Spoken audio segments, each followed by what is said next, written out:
uma alegria estar convosco nesta tarde. A minha esposa gostaria muito de ter vindo, mas ela hoje decidiu pela primeira vez dirigir o culto há quase um ano. Nós também queremos estar gratos a Deus e a cada um de vocês tem orado por ela. Como alguns saberão, ela passou por um processo de cura de cancro, há um ano mais ou menos. Vai fazer agora, daqui a uns dias, foi a nossa prenda de aniversário de casamento, há um ano atrás, que nós soubemos que ela tinha cancro, e foi um processo em que nós sentimos sempre a presença de Deus e sabemos que ela foi curada e estamos confiantes nisso, não é? E agradecemos tanto a Deus por o que Ele tem feito em nós.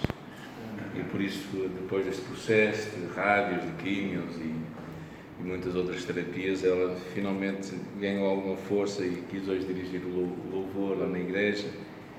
Há os 2 cultos que nós temos pela manhã, e então ela não conseguiu estar connosco, mas ela manda saudações e certamente o desejo de estar aqui.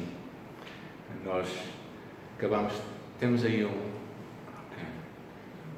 a nossa mensagem. Passámos umas férias diferentes este ano e parte do nosso tempo foi na Serra do Caramulo, um lugar que eu aconselho a quem quer ouvir pássaros e outras coisas e quem quer ter vistas fabulosas. E uma das coisas que eu mais gosto nas minhas viagens, sempre que vou de férias, é conseguir tirar tempo para caminhar. Uma das minhas paixões é fazer caminhadas e agarrar a vontade de traçar caminhos, e assim fiz. A Jacinta estava muito cansada, entretanto ela autorizou-me que eu saísse durante umas horas e fiz 2 percursos lá no Caramulo. Um deles correu bastante bem. Eu sempre gosto de desafios, não é? Porque os 4 horas eu faço normalmente em metade do tempo. E o segundo percurso eu percebi logo que ia dar para o torto, porque aquilo havia falta de sinais pelo caminho. E percebi também que aquilo não estava bem preparado, então perdi-me por várias vezes, porque basicamente não havia sinais, não é? Mas eu vou falar um pouco mais disso à frente, mas é um pouco sobre isso que eu quero falar hoje. O que é que dirige a nossa vida? Não é? Como é que nós encontramos direção para a nossa vida? E tenho 2 palavras de Deus para nós meditarmos brevemente, e depois um pouco da minha experiência pessoal. A primeira passagem é no Salmo 1, que diz assim: bem-aventurado o homem que não anda segundo o conselho dos ímpios, nem se detém no caminho dos pecadores, nem se assenta na roda dos escarnecedores. Antes tem o seu prazer na lei do Senhor, e na sua lei medita de dia e de noite. Pois será como árvore plantada junto a ribeiros de águas, a qual dá o seu fruto no seu tempo. As suas folhas não cairão, e tudo quanto fizer prosperará. Então, temos aqui uma receita que Deus nos dá a nós. Como é um homem feliz e abençoado? O que é que caracteriza um homem feliz e abençoado? Se fôssemos fazer esta pergunta aqui na rua, ou se calhar a cada um de nós, o que é que tornaria um homem feliz, uma mulher feliz e abençoada? Haveríamos muitas respostas, não é? Eu já tenho 4 netos, por isso mais abençoados são mais 5, não é? Acho que a menina que namora com o meu filho Daniel, o último que ainda não casou, já disse que ela gostava de ter 5 filhos. Eu fiquei contente com essa ideia. Principalmente porque não vão ser meus, vão ser só netos, não é? Mas, pronto, nós temos as nossas definições. Mas segundo esta passagem, é interessante algumas características importantes. Pela negativa, primeiro, nós percebemos que o homem que é feliz e abençoado por Deus, segundo a Bíblia, não anda no conselho, ou seja, não pensa como os outros pensam. Depois, não se detém no caminho, ou seja, a sua forma de agir não está a viver com aqueles que não temem a Deus. E, em último lugar, ele não se assenta, ele não vive como os outros. Ou seja, tem aqui várias ideias. Basicamente, é uma pessoa que está verdadeiramente, que não acompanha aqueles que não amam a Deus. E pela positiva, que é importante também nós percebermos, principalmente, o homem abençoado e feliz é aquele que tem o seu prazer e se alegra na sua relação com a palavra de Deus. E nessa palavra medita de dia e noite. Agora, não tenho aqui muitos adolescentes, mas os adolescentes gostam muito da palavra meditar. Não é? Mas meditar e meditar não é a mesma coisa. Eu sei que às vezes pessoas, quando querem adormecer, leem a Bíblia, não é?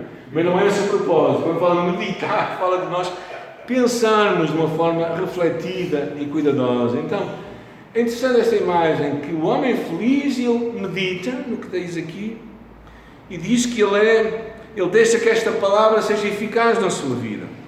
O seu prazer está nesta palavra que lhe dá a direção. E claro, os resultados nós percebemos, aqui fala, não é? Como uma árvore plantada junto a ribeiros de água, quando vêm os tempos difíceis ela não irá murchar. Ou seja, quando nós guardamos o que aqui diz e quando nós vivemos de acordo com o que aqui diz, podemos ter a certeza que nos tempos maus não vamos murchar. Agora, todos nós estamos a passar momentos que nós não gostamos, certo? Alguém gosta deste momento que está a passar? Alguém gosta deste distanciamento social, desta confusão que estamos basicamente a viver? Não é? Há pessoas que têm acidentes por causa das máscaras, por exemplo. A minha esposa, um dos acidentes que teve foi por causa de uma viseira que ela tinha. Ela olhar para o lado não viu bem, não é? Natural. Ou seja, todos nós estamos a passar momentos difíceis. E o segredo é, nestes momentos que nós estamos a passar, nós encontrarmos este Deus que nos dá a direção. É um pouco sobre isso que eu tirei. Ou seja, se nós fizermos o que aqui diz, nós seremos bem-sucedidos. Acreditamos nisto? Verdadeiramente acreditamos? Enquanto eu caminhava, tirei várias lições daquelas minhas caminhadas. Não é? A primeira delas é que estes sinais que estão ali, foi uma das caminhadas que eu fiz ao Caramolinho. Isto nos dá a direção. O propósito destes sinais e o propósito da palavra, que é um bocado este paralelismo que eu quero fazer convosco hoje, ele nos dá a direção e orientação. Ou seja, eles mostram o caminho que devemos seguir. E é importante nós olharmos para os sinais. Eu sei que nós, particularmente os homens, quando conduzem, não gostam de ser contrariados na sua correção. Não é? E quando são perdidos, nunca dão grandes sinais que estão perdidos. E às vezes não param para perguntar. Não é? Mas é interessante porque quando nós damos atenção aos sinais, nós vamos chegar ao sítio certo. E a palavra, como nós cantamos, são sinais para a nossa vida, são direção para a nossa vida. A segunda coisa que a palavra nos traz é encorajamento. Parte dos sinais que são marcados nos percursos pedestres são feitos em pedras e quase passam despercebidos, que eu acho muito interessante. Não é? E quando tu vais a caminhar e no meio, depois de andares cerca de 1,5 km, não vês sinais nenhuns e ficas a dizer, será que eu estou bem? Será que eu estou mal? Será que estou no caminho certo? E de repente vês ali uma marca dizendo, não, este é o caminho. Então aquilo te encoraja, aquilo te dá ânimo, aquilo verdadeiramente te mostra que tu estás a caminhar na direção certa. E quando tu fazes o que a Bíblia diz, e quando tu lês a palavra e tu vês que é assim, então aquilo te encoraja a prosseguir. E eu penso que parte da ideia da palavra é mesmo esta, é te encorajar neste processo. A terceira coisa que ele nos dá é segurança, ou traz certeza à nossa vida. Ou seja, te dá a certeza de que tu estás no caminho certo. Este foi o segundo percurso que eu fiz, chamado o Caminho das Cruzes. E foi mais ou menos uma cruz este caminho, pronto, não importa. Mas o Caminho das Cruzes é muito interessante, porque eu vou a uma altura em que eu já tinha descido 500 metros e voltei para trás, porque não era por ali. Depois lá vi um pequeno sinal e prossegui por ali. Quando entrei naquela floresta, houve uma altura em que o caminho pareceu-me ir para cima e havia um outro para ir para a esquerda. E foi nesta altura que eu reparei nesta imagem aqui. E é muito bonita aquela imagem. Uma cruz, vocês não reparam bem, mas é uma cruz aqui, embutida nesta pedra. Eu achei aquilo fascinante. Eu disse, é aqui o caminho das cruzes. Ela trouxe aquela certeza, aquela segurança que eu estava no caminho certo. E quando tu lês a palavra, quando tu vês a palavra e tu olhas para ela e tu vês como estás a viver, então tu percebes que aquele é o caminho certo. É interessante que às vezes pessoas, quando vocês acordam de manhã e olham para o espelho, se calhar às vezes perguntam-se, mas quem é aquele que está do outro lado? Mas vocês não questionam. Quando vem uma pessoa despenteada, vocês percebem que não é a pessoa que está no espelho despenteada, são vocês, certo? Então fazem alguma coisa. Mas há muita gente que olha para a palavra, não é? E diz, bem, aqui deve haver qualquer coisa de mal com este espelho. Não é? Então começam a querer ver o que é que está mal com este espelho. Mas quem estamos mal somos nós. Como se diz em português, estamos mal na fotografia, não é? E parte do propósito da palavra de Deus é de dar esta segurança, esta certeza de que esse é o caminho. Uma outra lição que eu tirei da minha caminhada foi o encontro com outros. Enquanto caminhas, às vezes há outros que vão à tua frente. Assim foi, lá ao longe, vi um grupo de 3 pessoas. Aquilo me deu ânimo, aquilo me disse: estou no caminho certo, é isto mesmo, é por aqui que eu devo ir. Não é? Falei, toquei algumas palavras com eles, alguns deles já conheciam até aquele caminho. Fiquei contente de os conhecer e depois prossegui a minha estrada.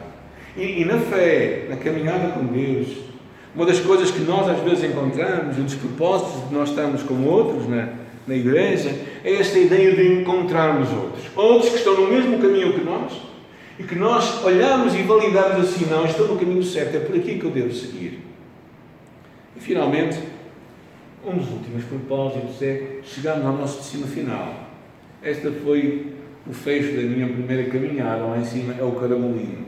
Dizem lá, Caramulo é perto de Tondela, e diz que lá de cima se vê o mar. Estamos a falar uma distância quase de, não sei, a linha reta, se calhar 60 ou 70 quilómetros. Diz que lá de cima se vê o mar lá em Aveiro. Claro, quando o céu está limpo. Esta ideia de tu chegares ao final e saberes assim: cheguei ao meu destino, dá-te uma garantia. Passaste muitas coisas, talvez passaste cedo, passaste por dificuldades, mas chegaste ao final, que é o propósito. E diz assim: missão cumprida. Quando o apóstolo Paulo chegou ao final da sua carreira, ele disse isto mesmo, não é?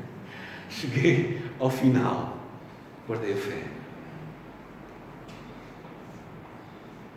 Faça tudo isto, eu pergunto-me: então porquê que nós não levamos mais a sério o nosso tempo, buscando a direção de Deus para nós e vivendo segundo o que ela nos ensina? Porquê que nós não agarramos a ela com unhas e dentes e dizemos assim: é mesmo isto que eu quero, isto de certeza que vai funcionar? Eu acho que sem nós queremos, há muitas razões, muitas desculpas que vamos dando. Alguns dizem: bem, mas a Bíblia é muito complicada, nem sei por onde começar. Outros dizem: não tenho tempo. Não tenho tempo para ler a Bíblia. Não é? O tempo é uma oferta de Deus que é dada de uma forma igual para todos. Alguém tem 24 horas no dia?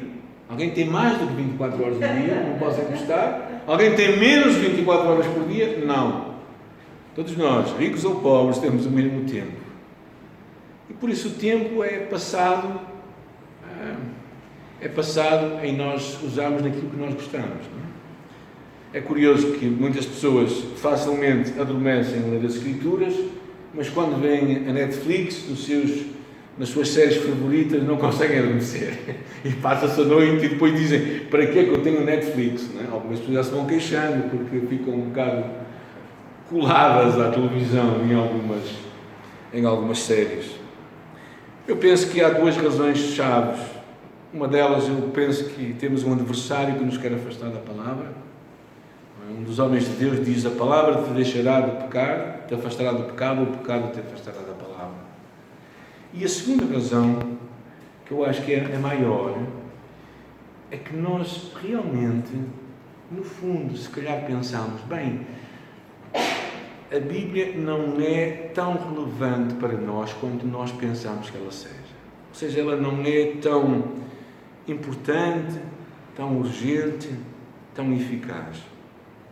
Eu, quando falo com pessoas e as confronto com algumas coisas que a Bíblia nos ensina, elas sempre costumam dizer: mas o meu caso é diferente.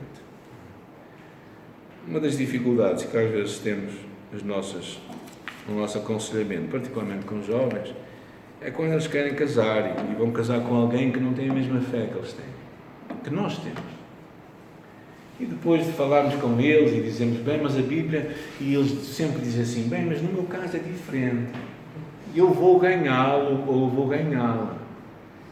Eu sempre costumo dizer, olha, imagina que tu vais numa companhia aérea até Londres e daqueles 10 aviões que vão para Londres, 8 deles vão ter um acidente. Vai acontecer alguma coisa. Tu vais naquela companhia aérea? Vocês iam? Vocês entravam nessa companhia? Não. Ok, há muita gente que entra assim, porque se nós vamos ver as estatísticas, é esta a convicção que nós temos. E eu tenho pensado muito nisto, porquê? Porque eu tenho descoberto que, não sei se vocês são como eu, mas uma das maiores desafios que eu tenho é todos os dias ter o meu tempo com Deus e com a Palavra de Deus. Não sou das pessoas mais espirituais, que acordo bem disposto e digo assim, vou ler a Bíblia. Que bom que vou ler a Escritura, não é? Os olhos abrem logo, até desaparece logo o sono. Muitas vezes eu começo a fazer coisas, porque no final, se calhar, cá dentro não há aquela urgência. É por isso que eu acho que Paulo deixou-nos esta palavra, que eu quero meditar agora, para finalizar convosco. A palavra que o apóstolo Paulo escreveu a Timóteo, na sua segunda carta, diz ele assim, tu, porém, permaneces naquilo que aprendestes e de que fostes inteirado, sabendo de quem o aprendestes. E que desde a infância sabes as sagradas letras que podem tornar-te sábio para a salvação pela fé em Cristo Jesus.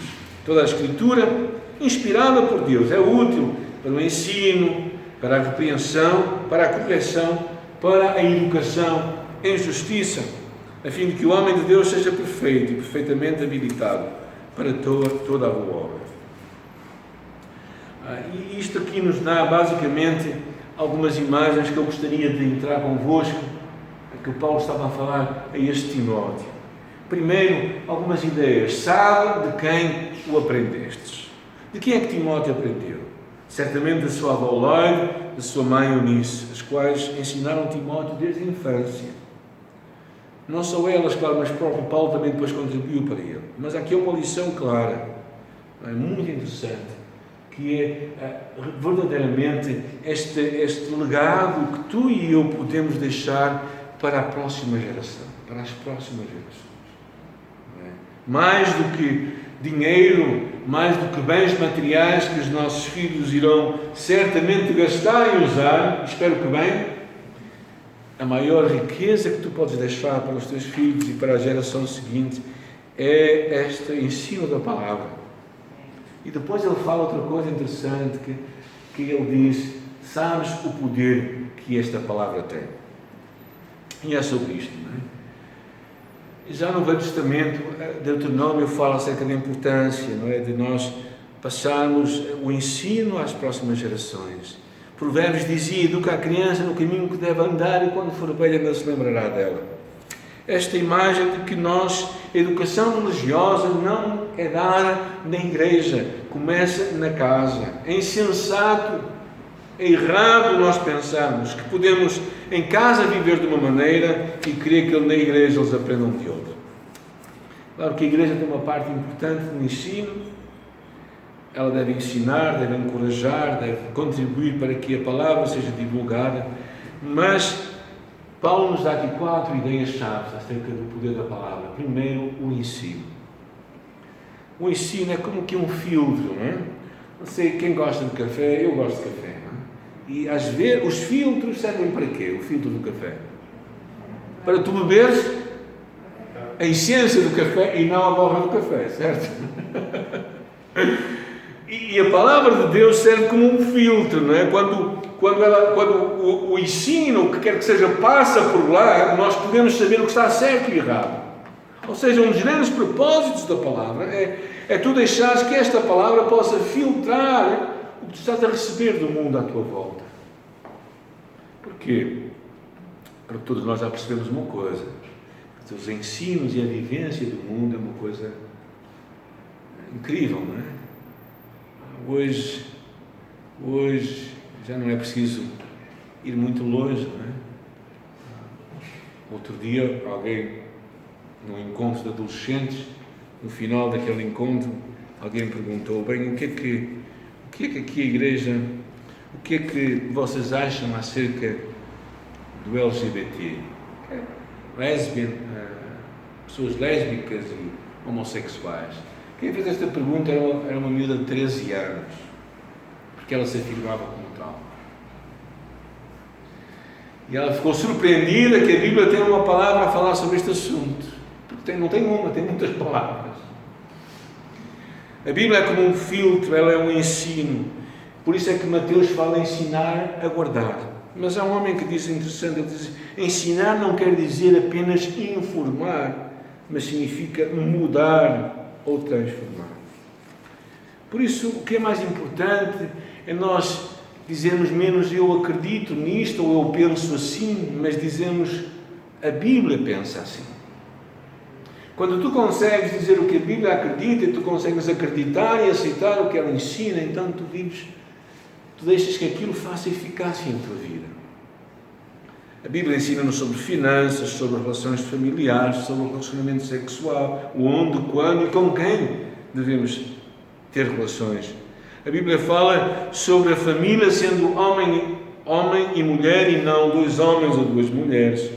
A Bíblia está repleta de ensino e nós deveríamos perguntar-nos o que ela nos ensina a nós, o que ela traz para nós. E parte do poder da palavra é este ensino, é ela nos mostrar o que é Bíblia. A segunda coisa que ela faz é uma repreensão. Ela nos incomoda, ela mostra que alguma coisa está errada em nós. Ela traz uma convicção, um convencimento do que está errado. E isto é parte importante, não é? Esta repreensão é importante. Porque é como quando eu ia em muitos daqueles percursos, às vezes havia um lugar onde está assim um X, que significa não vás por aí. E os sinais da palavra muitas vezes vêm assim. São X, é para nos mostrar que aquilo não é o caminho. E há como que uma repreensão e dizer, se tu vais por aí, tu vais por conta própria. Sabem que eu sou jovem, mas não tanto. Okay? Eu fiz o meu curso de comandos há uns anitos atrás, há uns 30 e poucos anos atrás, e naquela altura nós éramos capazes de fazer tudo. Não é? Às vezes eu penso que tenho cabeça de comando, mas tenho o corpo de armar comando. E nesta minha descida lá neste segundo percurso que eu fiz, do Caminho das Cruzes, eu consegui vir deste lado da montanha, havia uma outra montanha, que eu sabia que ia passar pelo mapa. Mas a ideia era eu fazer isto e depois fazer assim, depois fazer ali e pronto, e dar assim esta volta, basicamente é um caminho circular. Quando eu comecei a descer e vi que aquele não era o caminho, eu vi do outro lado a outra estrada. E eu pensei assim, vou por aqui. Mas se eu fosse, que eu não estava aqui hoje. Não, eu estaria aqui, mas um bocadinho em pior estado. Mas é interessante, porque às vezes nós tendemos a fazer este percurso por conta própria na nossa vida. Nós sabemos o que Deus nos fala, sabemos o que Deus quer para nós, mas nós teimosamente dizemos, não, assim, eu vou ver como é que isto vai correr. E sabem, nunca corre bem. Nunca corre bem. Às vezes mais vale andar um pedaço mais num caminho do que querer ir por atalhos. E há muitos cristãos que decidem seguir a sua lógica, os seus pensamentos, ir por os atalhos. E quando chegam ao final percebem que não era a ideia. A outra coisa que a palavra faz é, que ela diz aí, é correção. Ou seja, restaurar um estado correto. Não é? Corrigir é restaurar uma realidade perdida, é voltar a fazer o que é certo. Não é? É como eu dizia, quando tu te vês ao espelho, quem está mal não é a pessoa que está do outro lado do espelho, mas és tu. Por isso é bom que tu te arranjes. E quando nós vemos a palavra, não é? Nós precisamos de tomá-la a sério para a nossa vida. E finalmente, fala ela, educar na justiça. O treinamento é como que um fecho, aqui como que um processo, basicamente o ensino, a repreensão, a correção e a educação. É como que um processo de mudança, de transformação que Deus está a fazer à tua vida. Não é? É como quando nós educamos uma criança. Nós não castigamos a criança. Ou melhor, não estamos simplesmente a puni-la, nós estamos a querer educá-la. E essa é a diferença entre quando tu perdes a cabeça a educar os teus filhos e quando tu realmente estás a educá-los. E este processo é um processo de mudança de vida. Então a Bíblia, a palavra, serve para mesmo isto, para tu pegar em ti e estar, através deste processo de repreensão, correção e ensino, fazer todo este processo de transformação na tua vida. Então, o propósito da palavra não é simplesmente trazer conhecimento, é trazer transformação a nós. Assim sendo, eu quero te desafiar a 3 coisas. Primeiro, dá prioridade ao teu tempo com a palavra de Deus. Encontra um lugar, para mim eu preciso de um lugar, um devocional, um tempo, um método, para em cada dia encontrares a Deus. Conhece, vê os ensinos que ela tem. Conhece os sinais que Deus vai trazendo na tua vida, para ti. Medita nela dia e noite. Deixa que ela faça parte da tua vida e que ela comece realmente a ser como uma bússola para ti. E quando as coisas estão mal, não é a bússola que está mal, és tu que estás mal. Eu garanto disso.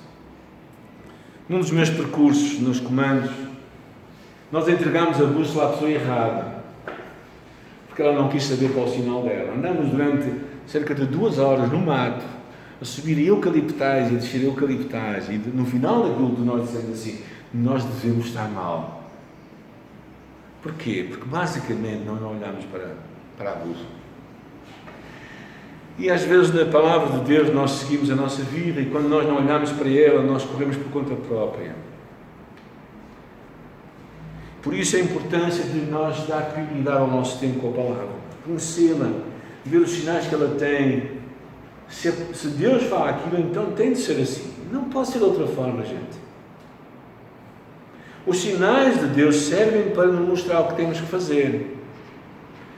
Quem veio de carro hoje, não é? Reparou nos sinais e mais ou menos obedeceu a eles. O Daniel não vem de muito longe. Vieste de carro? Não. Mas num percurso que tu faças daqui até Penafiel, tu nunca fazes nada de errado, pois não? Tu nunca passas nenhuma. Nas estradas de prioridade, tu sempre dás prioridade aos outros. Sim. Quando há um stop, tu sempre paras. Ok. Os sinais servem para a nossa segurança. Todos nós percebemos isso. Mas se não houvesse sinais na estrada, seria uma confusão tremenda. Aquele que batesse, que teria mais força que ganhava. Não é? A palavra há sinais da nossa vida. E nós devíamos dedicar tempo para ela, verdadeiramente tempo. Segunda coisa, que eu acho muito importante, dispõe-te a obedecer. Ela não traz somente informação, ela quer trazer transformação. E claro, isto é a importância de nós vivermos a palavra. E claro, há tantas coisas que eu poderia falar aqui. Por exemplo, a Bíblia fala que se nós não perdoarmos outra pessoa, Deus, mas nós dizemos assim: bem, mas tu não sabes o que aquela pessoa não fez. Não é isso que eu vou falar. O que eu estou a falar é que a Bíblia diz que tu tens que perdoar de coração. Porque se não perdoares, Deus não vai perdoar. Deus não vai fazer uma exceção para ti. Há muita gente que pensa que Deus faz exceções. A Bíblia também fala, por exemplo, não deixai de vos congregar. Mas alguns dizem: bem, mas tu não sabes a igreja que eu faço parte. Não é isso que está em causa. O que a Bíblia diz é que tu não deves deixar de congregar. Ou seja, tu tens de estar em comunidade. É interessante que em 1 de Coríntios fala acerca de que nós somos o corpo de Cristo. Sempre é no plural. Mesmo no acordo Portugal-Brasil. Ou seja, nós é plural. E é curioso que não há nenhuma passagem na Bíblia que diz que eu sou o corpo de Cristo. Se vocês repararem, todas dizem nós somos o corpo de Cristo. Por isso fala desta experiência comunitária. E depois diz seus membros em particular. Não pode a mão dizer ao pé isto. Então, o que fala é de uma ideia de importância de nós estarmos em comunidade. Mas às vezes nós dizemos: bem, mas comigo tem que ser um pouco diferente. Não há diferenças. Não há exceções. E por isso nós devíamos procurar obedecer a ela e não torná-la a ela igual a nós. Terceira coisa, e a última coisa, crescer no conhecimento da palavra. Aproveita as oportunidades para conhecer a palavra mais. Não é? Todos nós que temos profissões hoje percebemos a importância das formações que existem. Há pessoas que passam a vida toda em formações e sempre, continuamente, a aprender nas suas profissões. Quem é engenheiro, qualquer profissão hoje, há sempre programas de pescagem, o que quer que seja, de formação em várias áreas, não é? As pessoas têm que estar dispostas a aprender, dispostas a ter novas aprendizagens, não é? Todos nós ficamos assustados com o que vemos hoje, por exemplo, nos hospitais, pessoas em particular que trabalham em lugares de risco, não é? Infecciosos, o que elas tiveram que aprender, a forma de se vestir, a forma de se lavar, todos esses processos, não é? Esses procedimentos todos, eu fico impressionado com isso. E nós achamos que não precisamos de passar tempo para conhecer mais a palavra. Eu acho que há quase que uma ideia daquelas que é tipo, eu quando me converto, isto sei tudo, é escusado de saber mais. Mas tem que haver um desejo da tua parte e da minha parte de crescermos nesta palavra, crescermos no conhecimento da palavra. Queremos conhecê-la cada vez mais, porque quanto mais nós a conhecemos, mais nós vivemos melhor. Porquê? Porque tu e eu temos um percurso. E Deus nos vai dando sinais no caminho. Os sinais é a palavra. Nós podemos fazer o que quisermos com ela. Mas se nós não olharmos para ela, se nós não obedecermos a ela, nós arriscamos em nos perdermos pelo caminho. Nós arriscamos a passar dificuldades. E basicamente o que Deus espera de ti e de mim, para mim foi uma grande lição enquanto eu caminhava, fazia estes percursos, pensar no quanto Deus é maravilhoso, que nunca nos deixa sem sinais pelo caminho, nunca nos deixa sem uma palavra fresca de Deus para nós, para que nós, olhando para ela, possamos ver, não é por aqui o caminho. E quando caminhamos um pouco mais, de repente Deus põe outros no nosso caminho, nós dizemos, é por aqui o caminho, eles também estão lá. Para onde é que tu vais? Vão para ali, eu também vou. Como um peregrino na sua história do peregrino, não é? Para o caminho para a cidade celestial. Tantas vezes foi ajudado por aqueles que Deus mandou para o seu caminho, para saber que estava no caminho certo. Por isso, eu espero que Deus te encoraje a ti, a poderes tornar um desafio na tua vida, um desafio para passar tempo com a palavra, não somente para conhecer, mas para deixar que ela transforme a tua vida. Passar tempo para aplicar isto à nossa vida, não é? Eu tenho sido tão encorajado por ela, porque quando nós levamos a sério o que ela nos ensina, nós somos verdadeiramente abençoados. Abençoados. Podemos fechar os nossos olhos em oração. Senhor, eu peço, oro por cada um de nós que está aqui nesta tarde. Oro que Tu nos dês uma fidelidade, uma paixão pela Tua palavra, que ela seja verdadeiramente luz para o nosso caminho. Eu oro, Senhor, que Tu, Senhor, tragas a cada um de nós um fervor, um amor, um desejo, uma paixão para que esta palavra possa inflamar e possa mostrar a nossa vida como e por onde devemos seguir, Pai.